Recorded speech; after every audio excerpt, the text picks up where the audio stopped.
if, just shout if. If he had not died, where would you be? Can I tell you that I praise him today because he used his if to save me and love me without condition. Y'all listen. How did he do it? He said he says in his word, if I be lifted up from the earth, I'll draw all men unto me. Meaning to push if to activate. Y'all not hearing me? He said if I be lifted up. Meaning he gave you a choice that if you lift me up from the earth, if you give me glory, I feel like preaching, boy. I do that again. If you lift him up from the earth, he'll draw all men unto him. That means when you give him glory, it enables somebody else to see you giving him glory about the situation that they know you shouldn't be out of. But since you out of it and you're able to lift your hand, I dare somebody lift your hands and give him glory. If you lift him up from the earth, he'll draw all men unto him. That means every man or woman, boy, child that's connected to your life, that when you give him glory, he'll begin to draw him to him. Is there anybody here that can give God glory? Because he said, if I be lifted up, out.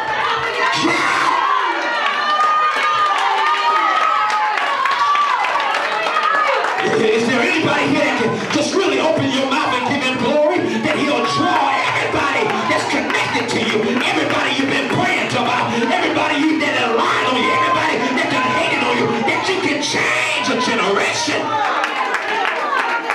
Somebody shout if.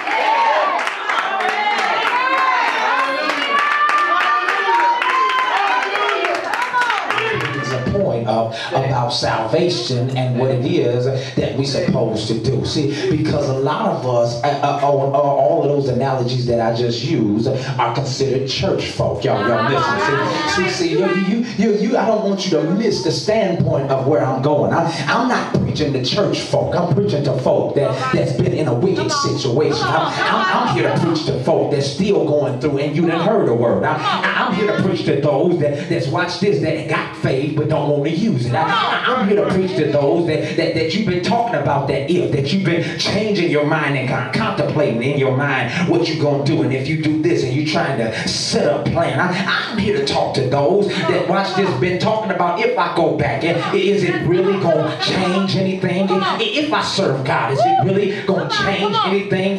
Can I tell you, I don't need to be in this building to preach this message. I should be outside on the street corner preaching this message, because that's where the wicked folk is. But see, the issue of the matter is, I can't even preach this like I want to. The issue of the matter is, I had to preach it in the church first for this one reason, to tell all you bougie wannabe church folk that if the wicked stop sinning, your seat might be taken. Come on.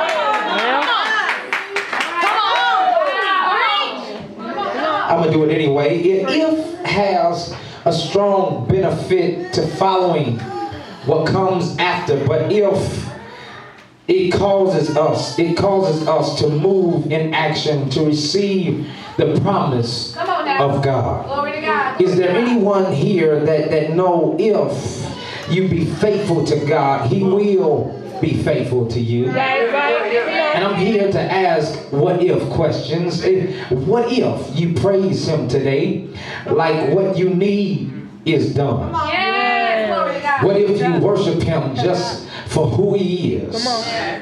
What if you give without motive of what you can get back or what you have to do? What if you dance before the Lord and don't care what people think about you? Just push your neighbor and just say, neighbor, what if? What if you trust him for real? What if you speak for him? What if you obey his word? Ask him again, what if? Can we run a what if factor?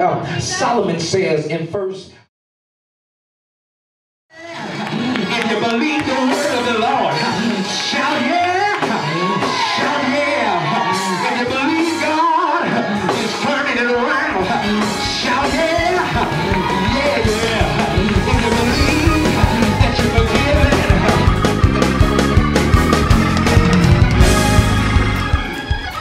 Can I get about 30 people? I just need one on every row on each side.